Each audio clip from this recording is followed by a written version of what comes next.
Hello my beautiful fragrance family, Dustin here, Fragrance Fan. Before we get started, go ahead and do me a solid and click that like, comment, and subscribe, and don't forget to hit that bell notification so you know every time I upload some new content.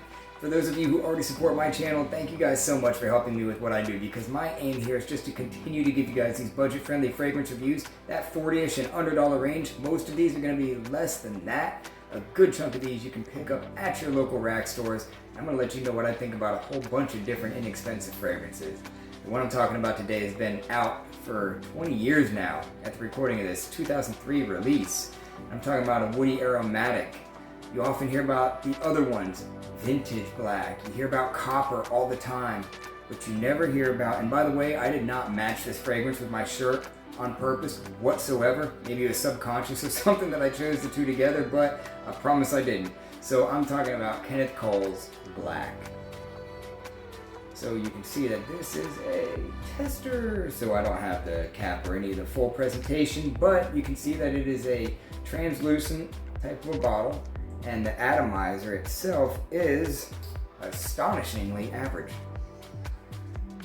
So as most of these fragrances in the early 2000s and the 90s, they have a whole bunch of notes, so I'm just going to list off a couple of them, mainly the top notes, and let you know what I think about this fragrance overall.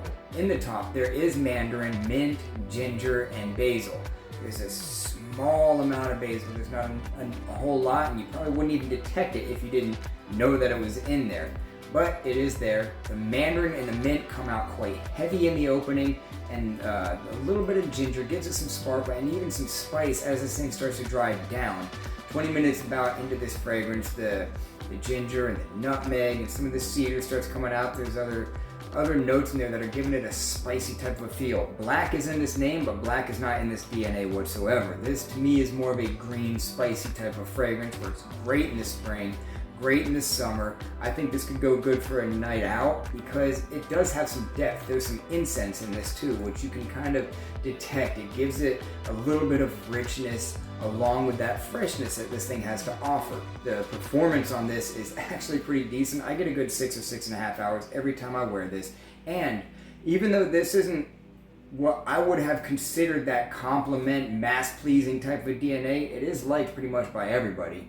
But almost every time I wear this thing, I get a compliment. Somebody notices it and says that I smell good, and perhaps that's because it's so much different than all the freshies that you smell nowadays. Even though this is an extremely inoffensive, office-friendly type of fragrance, it's not a whole lot like the ones that you smell today. You know, you got your Invictus and Sauvage and stuff like that. This isn't like that because this is an old-school fragrance.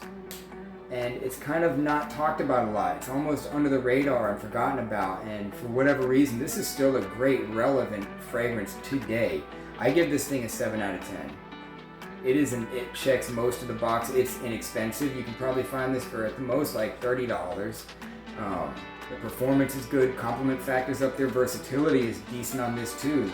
Young or old could both enjoy this fragrance, and you see them all the time at the rack stores. I see this thing often at my local rack stores anyhow, so that's my final thoughts on Kenneth Cole's Black. With that, I'm out. Y'all be blessed. Take care of yourself always, and until next time.